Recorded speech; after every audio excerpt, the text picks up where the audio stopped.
Welcome back. I'm very excited about having my next guest on, Charlie Potter with BamaOnline and the 24/7 Sports Network. Charlie, what's going on? Not much, man. We got a fall camp starting up this week, so enjoying the last few days of freedom. Yeah, definitely. And that's what I want to get into. And there's going to be plenty of discussion about the game to open up the season there. But with both teams starting fall camp, I wanted to talk to you about kind of just with where Alabama stands going into it. And I guess, Charlie, what's kind of your, a lot of replacements need to be made, obviously, with personnel, but what's the number one thing you think Alabama needs to find out or accomplish with fall camp before their opener? Yeah, I think there's a list of things, but obviously offensively, they have to replace so much from last year. Mac Jones is gone, so you're going to have a new quarterback. Devontae Smith, the Heisman Trophy winner, is now in Philadelphia. You had two, I believe, top 10 picks in the NFL draft with Smitty and Waddle. Those are guys that are difficult to replace. And then Najee Harris at running back, your top two tight ends from last year, at least from a starting and three offensive linemen. So offensively, they have to replace a ton. And while I think they have the pieces, I don't think anybody is surprised that Alabama recruits as good, if not better, than anybody in the country. It's going to take some time to break in. I think camp is going to be really important for a guy like Bryce Young to get more acclimated in his offense, to be more comfortable with his weapons, and for those weapons to also, step up and continue to make progress. So I think for me, I have a lot of questions on the offensive side of the ball. Defensively, they should be pretty dang good. They returned just about everybody. Of course, Patrick Surtain at corner's gone, but defensively they should be stout. Offensively is where I'll be looking at probably the most throughout camp. And let's stick with the offense here. And you touched on different units, different groups to watch for players and things like that. Is there a position battle? If you were to pick one of the offensive side of the ball, that's going to be either really heated for roles or obviously for starting ones or lead roles. Is there a position group that you're particularly interested in seeing how it plays out? It's probably a coin toss for me between the offensive line and wide receiver. Like I said, they have to replace three starters, but it's starting to kind of take shape up front. Nick Saban usually doesn't do this, but he kind of dropped a nugget back at SEC Media Days about a younger guy that's probably going to be a starter at left guard, and that's Javian Cohen, who stepped into his second year.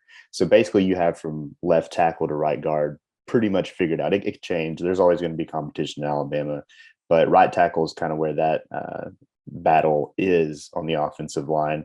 And they have options there, but tackles, they're not as deep as they are in the interior. So I think that's going to be important to really flesh out that offensive line and get the five best on the field. But then, in that same breath, I think it's equally important for the wide receivers to step up. Really, the only known commodity that Alabama has is John Mechie, who was the number 3 receiver going into last year and then stepped into the number 2 role when Waddle went out with the injury. But they have a lot of young guys. It's not a very experienced group. It's talented. I think they've done some good things over the summer, but I'll be interested to see what those young receivers look like when the bullets are flying. They added 4 freshmen, one coming in the summer, and JoJo Earl, who didn't go through spring practice, and then Jamison Williams through the transfer from Ohio State. And just from what I've heard, he's a guy that could probably bring the speed on the outside of the position. So it's an inexperienced group, like I said, but I think that camp will be important for them to continue to mesh and gel and to build that chemistry with Bryce Young. And a little similar to Miami with the offensive line, just a little bit. Just Miami has a bunch of guys returning, still trying to figure out exactly who that top 5 will be. But they've got, I think, 9 guys that have started games for them. So I'm curious to see how that group works out. And Miami wants to go with the lead running back. So for me, with that position group to watch for, Miami's got 3 guys that they're looking at running back. I think kind of a position group from Miami standpoint going into fall camp. I would pick them. You touched on Bryce Young. Let's talk about him a little bit. Uh, what early on, obviously, but just what early impressions do you have of him early on in his career? Type of player he is, person. What can you kind of say about Bryce at this point, early in his career? Yeah, we haven't seen a ton of Bryce Young. Last year it was a unique year where Alabama doesn't have the cupcakes on its schedule. It played only SEC and Power Five teams, so we only saw Bryce, I think, in 9 games. It was either 7 or 9 games, and he only attempted 22 passes, and they were mostly in garbage time. So last year, he's working with some young guys and some reserves. It wasn't indicative of what he can be. I think in the spring, it was more clear that he's a talented player, In the spring game, he was without John Mechie. He was without Brian Robinson, who's going to be Alabama's number one running back. And they had some guys banged up on the offensive line. I think they were without a starter. And then I think maybe after the first quarter, they shut a couple of guys down. So, he's working, without the full offense and having to replace so much from last year, like we already talked about, but he still looked good. And he's a guy that once they take that black jersey off of him, he can, freelance a little bit. He's a guy that can, extend plays with his legs. I think Tua was asked about him, during Dolphins training camp or maybe earlier this summer. And talked about how he's a better runner than Tua was, and Tua was a dual threat coming out of Hawaii. So I think he's going to be similar to what we've seen, but maybe a little bit more dynamic as a playmaker with his legs. And he's not going to be Jalen Hurts. I don't think they're going to be dialing up a lot of quarterback runs for him because the quarterback room, they only have 3 scholarship quarterbacks. But I think Bryce Young is catered, or the offense is going to cater to him, and he is coming from a high school program where he can fit in well. I think he's done a nice job of meshing and understanding Bill O'Brien, the new offensive coordinator.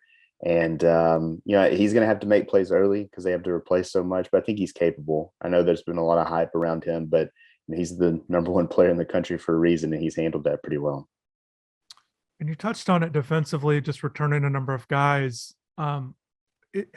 It's hard to say, but is there a group that maybe can take another step, even with those returners, and maybe it's that corner, missing Surtain, but is there a group going into fall camp that you think either can take that next step, or just a group that maybe you're most intrigued by heading into fall camp here? Yeah, it's tough because I think they're strong at all 3 levels. The linebacking core with Henry To'oTo'o coming in from Tennessee, I think can be one of the best in the country. When you add in Christian Harris, who's going to his 3rd year, and the edge rushers they had last year with Will Anderson and Chris Allen.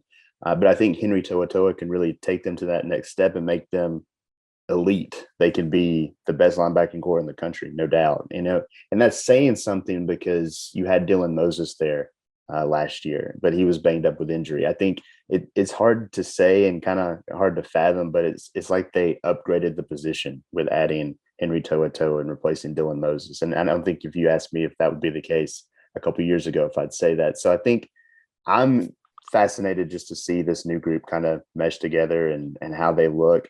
You could probably say that about the defensive line and the secondary as well. I think the secondary last year they were having to replace all but one starter, and now they're having to replace or they only have to replace that one starter in Patrick Surtain. So it's more of a veteran group, and I think with another year of experience and adding a new starter, they could maybe take that next step like you were saying. But I just think the linebacking core, for me, when you talk about this defense, it starts with them. The defensive line has some guys that need to improve as interior pass rushers. And if they can do that and hold their own and open lanes for these linebackers, this defense can be great. So I think for me, it kind of starts and ends with the linebacking core. And just kind of going by what you're saying and seeing the play from last year, I don't think there's any question. Look, there's going to be differences and discrepancies between these two teams. I'm not trying to diminish any other position group, but linebacker, there's not going to be a bigger difference in play between the two teams. I think it's Miami's biggest weakness. And as you're saying, it's Alabama's one of its biggest strengths. Obviously, they don't go against each other, but it's such a key part of any defense. And Miami really has to step up. And conversely, they didn't address the needs that they needed to in the offseason. I found that to be a little alarming but they're confident what they have. We'll see how they do. I think they're the biggest question mark going into fall practices for the Hurricanes. And I know you've touched on a number of names, but are there 2 or 3 other guys that we haven't really expanded on a little bit that you're curious to see how they perform in fall camp, either with what they did last year, maybe some hype around them, some guys that are intriguing to you that we didn't really expand on yet? Yeah, I mean, I could probably talk about a player or 2 at every position group, but some guys that in groups that we haven't mentioned, I think on offense at running back, Brian Robinson is coming back, but Alabama has a stable. I think they'll maybe go with more of a running back by committee approach instead of what they did the last 2 seasons with Najee Harris kind of shouldering the load. And I think one of the young guys to watch would be Jace McClellan. He's going into his 2nd year. He showed a lot of promise last year. He had a really good spring. I think that's carried over into the summer. So there, the running back position, you could really pull a name out of the hat for those young guys, but I think Jace McClellan might be the future at the position. And you could also mention Trey Sanders coming off of that car accident he had last year. If he's healthy, he'll be in the mix. And then defensively, if you look at that secondary, there's some known commodities coming back. Josh Jobe and Jordan Battle played a lot of football for Alabama, but I think at safety, DeMarco Hellams is really kind of stepping into an everyday starter. It's kind of a musical chairs at that safety spot opposite Jordan Battle last year. But I think Hellams in the spring, really the latter portions of last season in the college football playoff, but in the spring and the summer, he's kind of taken hold of that other safety spot. And he could be a name that becomes a household name at the end of the season, just because Alabama's safeties do so much. And he seems like that next guy in the long line of successful safeties we've had in Tuscaloosa. And I know this is a question that all of college football wants to know and is trying to figure out. But Charlie, your perspective on essentially why Alabama's been so successful at reloading and not just winning national titles, competing for them, always having strong teams regardless of personnel. And it's tough, but is there a theme that you think that really, stands out to you of why Alabama's been able to really stay on top, even with replacing guys? Because, it just year after year, it seems to be the same team, different strengths here and there. But can you maybe expand on that or answer that in a short way? I mean, I don't think it's just a simple answer, because if it was, then Alabama wouldn't be the only program that was doing it. But it starts with recruiting. I mean, that's what Nick Saban's known for, is his ability to recruit. But it's also, once you get those high-level recruits on campus, it's the development of them. And Alabama just pours a ton into its program, resource-wise. And they have so much turnover on staff, but he always goes out and hires a top-notch assistant who becomes a top-notch recruiter. It's just a cycle. And, it starts and ends with Nick Saban. He's the constant. He's been here now for 15 years, and that's a crazy statement to say out loud. I think whenever he took the job coming from the Dolphins, no one would have expected him to last 15 years in Tuscaloosa. But here he is, 6 national championships later, and it's the consistency, but it's also the willingness to adapt, because a lot of people are creatures of habit, and he is, in a sense. I mean, he's a man that eats the same lunch and breakfast every day, but he also has that willingness to adapt. And it's almost like a bullet list of things for Alabama, but I think it starts and ends with recruiting and developing those recruits into what has been just a pipeline to the NFL. And that's not a surprise to hear that the emphasis on recruiting. We've seen it at Miami when they were strong at times years ago, and even it's popped up over the years. They get some top level talent, and I always find it surprising. Coaches might diminish recruiting, not say it's a big deal, but then all of a sudden the freshmen get on campus, and who's your best freshman? It's those top level recruits. It's really not a huge secret, but certainly Alabama has a lot of things figured out. Everyone's chasing them.